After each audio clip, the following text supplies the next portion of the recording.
Hello everyone, welcome back to the channel. Today, we're continuing our exciting What If series. What if Naruto returns stronger than Jiraiya during the Chunin Exams? Before we begin, don't forget to like, share, and subscribe to the channel, and hit the notification bell so you never miss future episodes. And if you're enjoying this series, comment below. Naruto has surpassed the Toad Sage. Now sit back, relax, and enjoy part 2 of Naruto's incredible journey. Let's begin. Naruto narrowed his eyes behind him for a second as a pale-skinned male flashed behind, a kodachi at him, poised to stab on the back. It wasn't that he couldn't have dodged it. Doing so was just pointless since he had already discovered the teenager had been here before he came. The blonde turned his attention back to Sakura. "That is just scary," he said. "It reminds me of that woman sitting in the Hokage's office." Sakura smiled, her right fist held up firmly. "Well, that woman is my master. She was the one who was teaching me while you were away." Naruto smiled. "Well, she just got scary. The pink kid used to get angry back then, but now Naruto would not want to get her mad. He didn't want to have a repeat of Jiraiya and Tsunade's relationship. It was fine with just those two, the sickness did not have to pass on them as if it was genetic." "Well, you were right to say you have been training hard," Naruto said, continuing with his efforts to ignore Sai. "I'm guessing you didn't just learn her monstrous punches. You were always smart, excellent chakra control, medical ninjutsu." Sakura nodded. "You're looking at the third best medic nin in Konoha, and soon I will surpass Shizune," the pink kid said a bit proudly. It was something to praise, considering that a few years ago, she was nothing more than a fangirl who couldn't do a good fight. The thought just reminded him of her pathetic attempt of a fight with another fangirl in the name of Ino Yamanaka. "Are you really ignoring me?" Sai asked with a creepy smile on his face. Sakura hadn't really given the pale teen a look because she had been busy with Naruto. He was different, spoke in a quiet and smooth tone that made you just want to listen to it. If he had grown like this, then her beloved Sasuke must have grown splendidly well as well. "Who is he, Naruto?" Sakura asked, becoming defensive. "Is he the one who attacked us earlier?" she asked. Naruto nodded. "Yes, he is, but he doesn't appear to be looking for much trouble that warrants action." Sai didn't show it, but he was slightly surprised. This Naruto was actually different from the one he had in mind. This wasn't what his intel suggested. He thought that picking up a fight him would be easy, but even when he made a move, the blonde didn't react to it, just because he could sense that he wasn't here for his life. The root spy had no delusions. He knew that Naruto had sensed him when he appeared, he just didn't do anything, not because he could not, but because he felt there was no action that needed to be taken. How could he tell though? The Naruto he was supposed to meet was supposed to be a naive and stupid brat, not this calm person. Kakashi appeared in a puff of smoke, the iconic eye smile in place, a laid-back body language, his beloved book on his left hand, his right inside his pocket. The moment the eye smile went away, it was replaced by a slight look of boredom. "That is Sai, he will be your new teammate," Kakashi said a bit lazily. "What?" Sakura seemed incensed by the thought. Kakashi was a lot more interested in Naruto's reaction, lack of rather. The blonde didn't say a word, he didn't blink. Sighing, the Jonin looked at the irate teenage girl and responded. "Team 7 is one member short, and for it to be active you need to have another team member, otherwise, there is no team. If you don't want it, you can talk to the Hokage and the team can be dissolved." "I don't want the team to be dissolved," Sakura said in a barely audible tone. This was like her second family, she was only missing Sasuke. Even though she liked the Uchiha more, Naruto and Kakashi were still important to her. At the same time, I don't want anyone taking Sasuke's place. Sasuke ran from this village, if he left, it is only logical that he be replaced, Sai said in an emotionless tone. Sakura glared, any more word from the pale black-haired teen and she was going to snap. There was no one who could replace Sasuke, no one. He would always have a place in their team, in her heart, in Konoha. They would bring him back to Konoha and things would go back to normal once again. "What do you think, Naruto?" "I have no problem," Naruto said. "Besides, if the Hokage approved it, there is nothing that can be done, unless you want to go make a fuss in the office. But, if there is hope of Sasuke returning, then a space for him must be left open," the words were worded carefully. Sakura nodded firmly. "Get that," she said with a look to Sai. "You're only warming up Sasuke's seat." Kakashi sighed. "Well, I only called you to show you your new teammate." We will start training tomorrow at, the man appeared to think for a few moments, let us say around 8:30, for now, you can just get to know each other or not. The Jonin didn't look really interested in anything. He appeared to be saying it just for the sake of it. Naruto shook his head. Well, this was Hatake Kakashi, what else should he expect? Oh, one more thing, Kakashi said after something apparently hit him. Yamato, you can come out now, the Jonin called. A man appeared in a flash beside Kakashi. This is Captain Yamato, he will also assist and at times may act as team leader when I am not available. I guess that is enough with introductions, we talk tomorrow during training. Oh, Naruto, can I talk to you? I wanted to talk to him, sensei, Sakura said before sighing. We were actually planning a reunion yesterday but you kind of went off the grid, we will do it again, tonight, 8 p.m, don't be late and don't think of not coming, I will come and drag you myself, the Pinkett warned. You can join us if you like, she said to Sai. She sounded as if she was just being polite. Naruto merely shook his head. Before turning to Kakashi, Yamato was once again gone. Anbu, they were masters of this kind of a game. Sometimes he wished he could be just as cool, but he wasn't that silent. The wind didn't move in silence, unless it was gentle breeze, unfortunately, he was anything but that. You haven't changed a bit, Naruto said to Kakashi as the two slowly walked back towards the village. You have changed in many more ways than one, the Jonin said. Your clothes have not though, well, expecting that part of you to change would be expecting miracles and such things do not really happen in the shinobi world.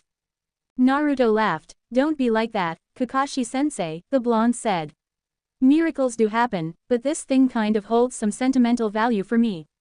Something big will have to happen for me to drop it.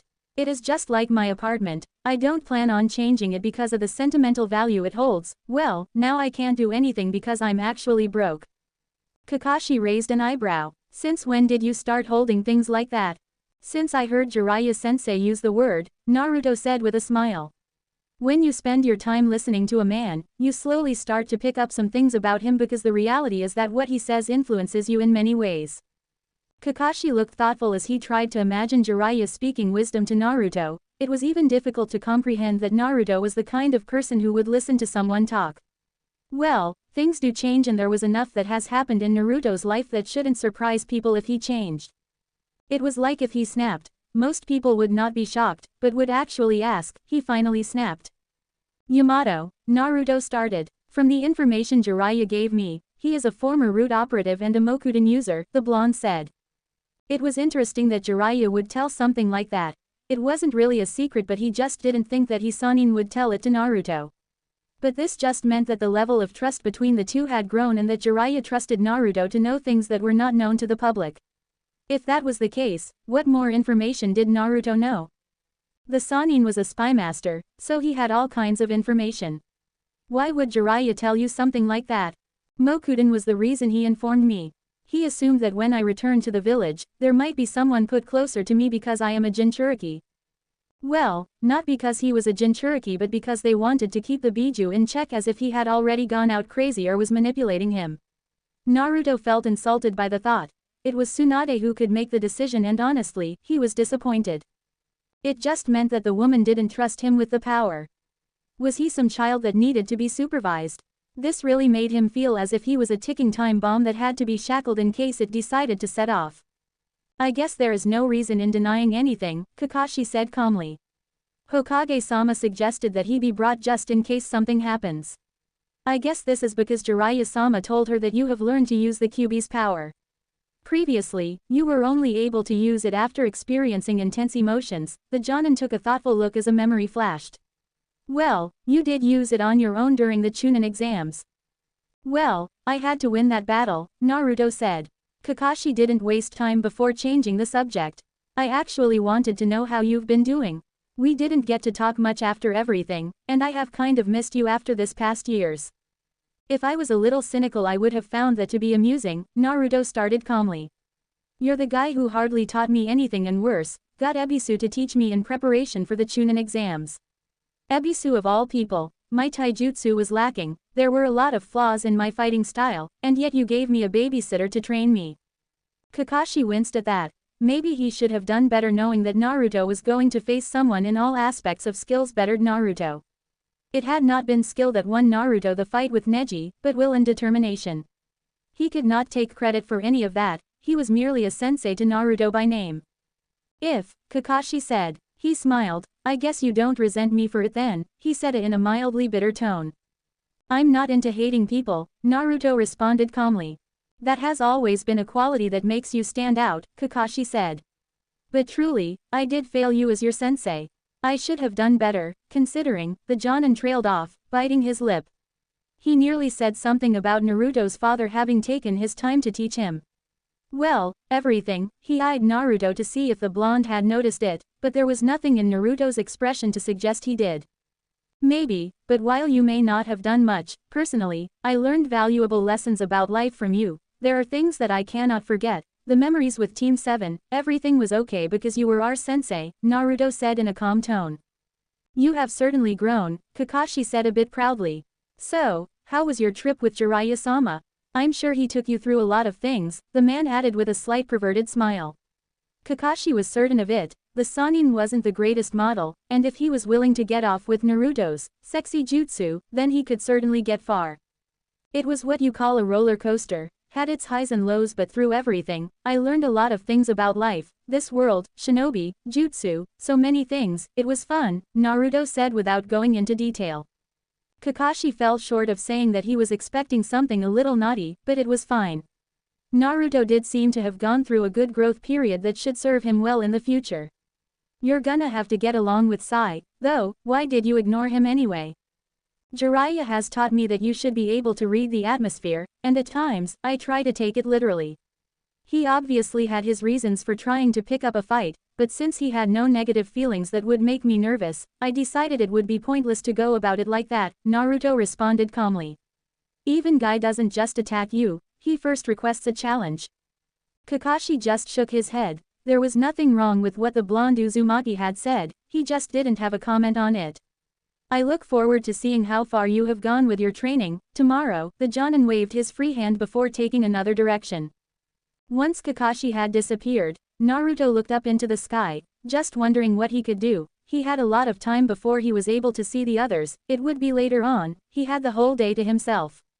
He didn't feel like training, he had done plenty of it during his time with Jiraiya, now was a time to see the results of his training before looking into what he could improve on. Naruto placed his hands inside his pockets before walking deep into the village streets. He would have to navigate his way towards Ikaraku once more again, after that, he would need food, but the funds department were not looking too bright. Perhaps it was best to go to Tsunade and get a mission to do to earn something. He could do as many D-ranked missions as he liked before rewarding himself with a steaming miso ramen. Naruto nodded at that thought, he would go and do that. Hokage office. Back here so soon? Tsunade asked as Naruto walked into her office. I came here yesterday and that was to report on my return to the village, Naruto said. Is Jiraiya still around, or did he leave? The blonde asked. He wasn't able to find the man earlier, so he assumed he had disappeared from the village, not that he would find it surprising. He left, Tsunade said. He said he was going to follow a lead, didn't say where to. The fifth paused to study Naruto's expression. You don't seem surprised by that.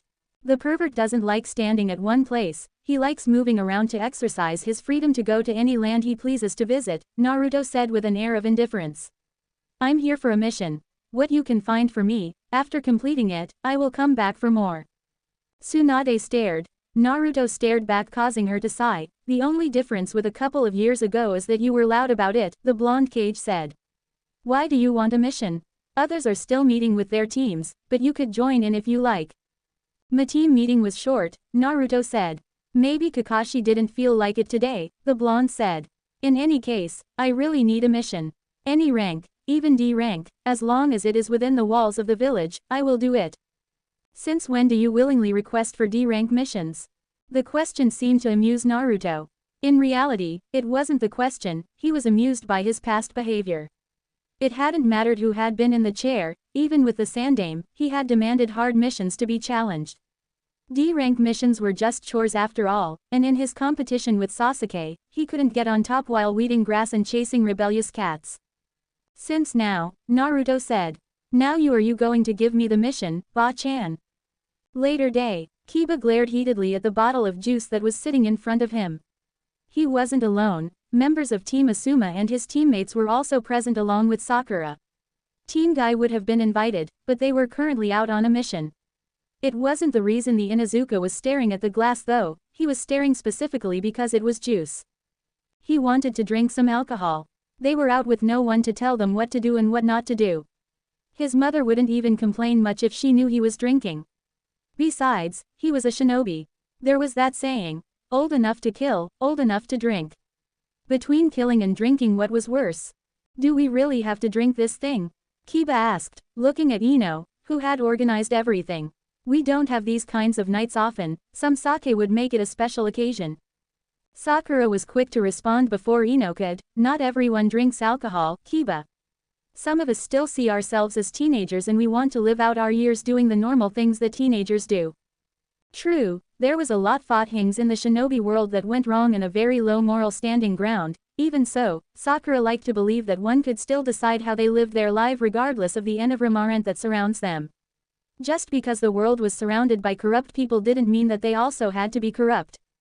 If anything, Kiba found Sakura's answer to be dull. He didn't even have a response for it. If you want to drink something, you can and will at the afterparty, Ino responded calmly. We can all go if you don't mind. You need to loosen up every now and then. The Yamanaka paused and looked around. Where is Naruto anyway? I warned him about being late, Sakura said in a firm tone. If he runs late, there would be pain. She didn't want her teammate picking up their sensei's tardiness, it would just be bad. We're a bit early, Shikamaru said in a barely audible tone. He might still be busy or just finishing some things. I heard he was busy around the village all day doing missions, D-rank missions, the Nara finished calmly. Sakura showed surprise in that, Naruto doing D-rank missions. She asked. He used to hate them. Even when we first went to our first mission outside the village, he had demanded a challenging mission from the Sandame. It was the same thing with Tsunade-sama. She had found that behavior to be unbecoming, especially since he hadn't been showing any respect to their leaders. But Sakura had just come to realize that he was like that because he had held a special bond with them. Even though Tsunade was her master, she knew she couldn't take Naruto's place, and most likely didn't hold as much value to the blonde Hokage as he did. But it was alright, that sounds just like him, Ino said with a smile. Even though he would still end up being a dead weight during missions and leave all the job to Sasuke-kun. Just hearing, Shikamaru looked at Choji with a sigh. He could not get used to this kind of attitude from Ino and she could flip it effortlessly. The big teen was already at work, eating. The Nara just shook his head. It appeared that everything else could wait, but not food. Shikamaru turned his attention to Sakura when the Pinkett responded to Ino. You shouldn't believe everything you hear, Ino, she said in a firm tone. Everything? Ino asked with a raised brow. Aren't you the one who told me that, Sakura? She was suddenly curious and surprised at what the friend of hers was talking about. There were things that the villagers spoke about what happened in Team 7, but she had not been saying anything because of those rumors but because Sakura had said so. I may have omitted the truth every now and then, Sakura said a bit uneasily when Hinata's eyes fell on her. Something wrong, Hinata? The Hyuga shook her head. Before Sakura could be asked questions on what she omitted, Naruto made his appearance known. Hey guys, he greeted with a huge smile and wave of his hand before sitting down beside Kiba, just across the girls. Sorry, I'm late, I forgot to check the time while I was doing some chores. Why were you even doing them anyway? Without your teammates? Sakura asked. Well, Naruto started, a bit sheepishly, I needed the money. You know, I don't have anyone to buy me things and to eat, I must work. It does at times, Naruto agreed. This surprised some of his friends. Well, it is good to see you guys, he said looking around the table. The last person he looked at was Hinata and the girl quickly looked down. His smile just turned small, a bit charming with a hint of amusement in his eyes, but there was no word that left his mouth. Ino stared. Wow, she said with a smile. That was rather charming, you have grown quite well, and your voice seem a little down, not bad at all, she said. Naruto smiled. If that is coming from you, Ino, I will take it with full compliments, the blonde said calmly before adding. You have grown rather beautifully yourself, admittedly, you stand out amongst your age group. Once again, Ino stared. Did Naruto just compliment her and did she actually feel good about it? She shook her head. What was happening here? Maybe Kiba was right, they do need something to drink. The fact that Naruto appeared to be different from the loud boy she used to know was already a shock, but this was something else. Speaking of growing, Kiba started with a grin on his face. All of us here have graduated from being Genins to become Chunin, you're the only one ranked lower than all of us, meaning, you're our junior. The hell? Naruto exclaimed. This was certainly a surprise. He didn't think everyone would have moved on so quickly. Even Ino and Sakura had managed to get one before he could. Considering how they performed at the Chunin exams back then, it was something to smile about. Well, rankings don't really determine how strong you are. That wasn't completely true. The only reason he was still a Chunin was because he never got the chance to enter the Chunin exams in his time away from Konoha while his friends had the time. The fact that they have become Chunin now means that they have become strong, and have graduated from being mere Genins. Didn't that say their rank determined their strength? Personally, for him, his rank didn't determine his rank, but that was only because he hasn't taken the time to be judged. Well, it can't be helped, when the others went to the Chunin exams, you were still away, Shikamaru said. I was kind of hoping that you'd show up, Choji added. I think most of us we hoping for that as well. I didn't know there were exams occurring, Naruto said. If I had known, I wouldn't have missed them. My last participation was ruined by the invasion after I had progressed to the next round of the finals, and that was after winning against all odds. He was just that awesome, wasn't he? I still say rank matters, Kiba butted in once again. We can prove it any time. Naruto grinned. I am up for that. How about arm wrestling? If I win, I am right and you're wrong. That would be too easy, Kiba said with a feral grin. I want to take you on in a battle, a real battle.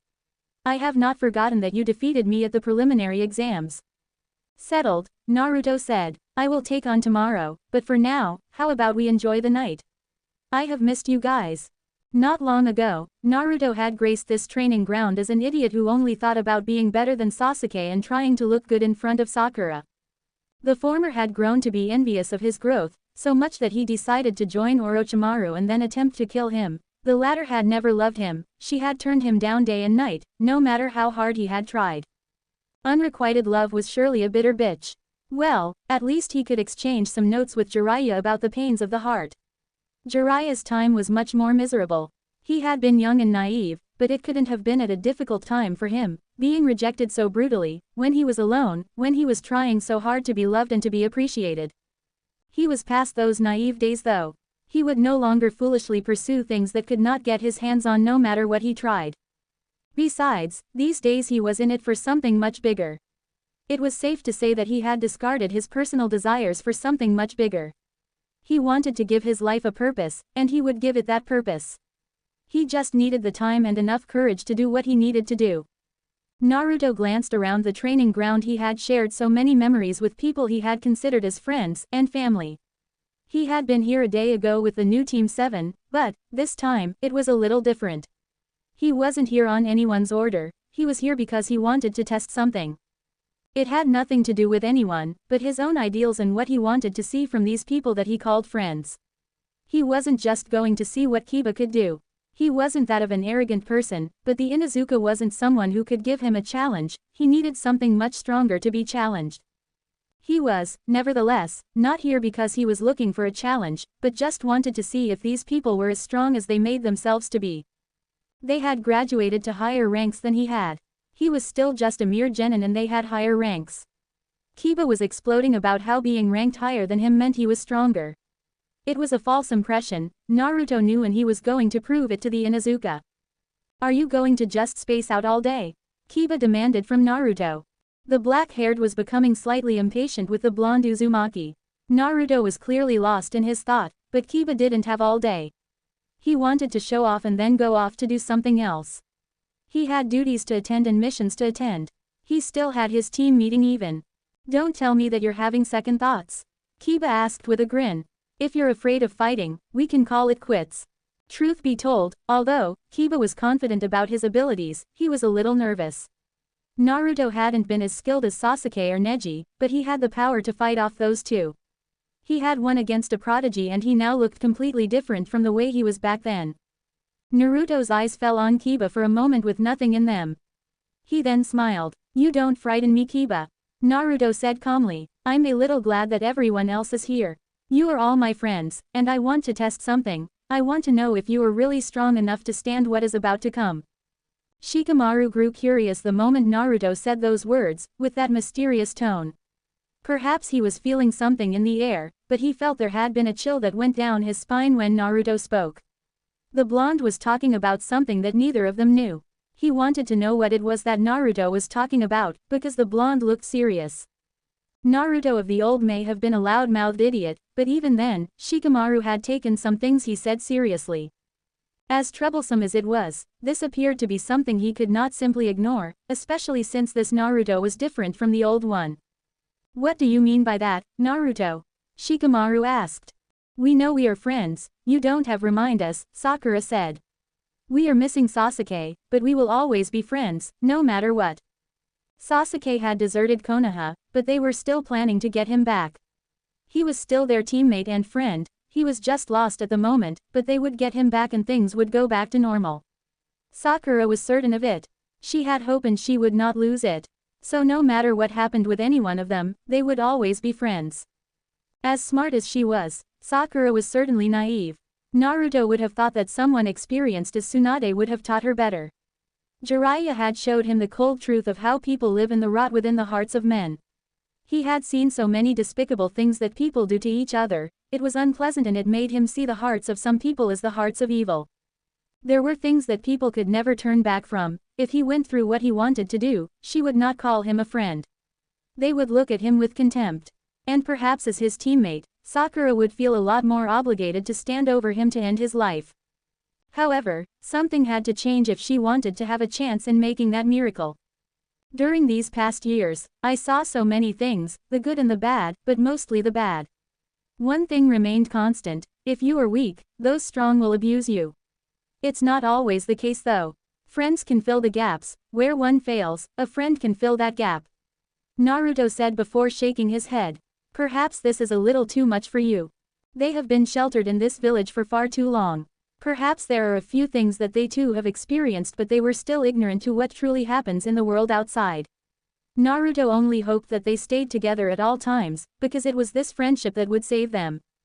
This friendship was important and was something he always wanted to have look at. It would serve to remind him of the life he once had. Kiba, you're still just a mere Chunin. Your rank truly means nothing. You say that you have grown strong, but so have I. I wasn't simply just traveling around the world, seeing different kinds of people, drunkards, whores, twisted people, sinister men and following Jiraiya as he drinks and sleep with different women, Naruto said as he took a stance.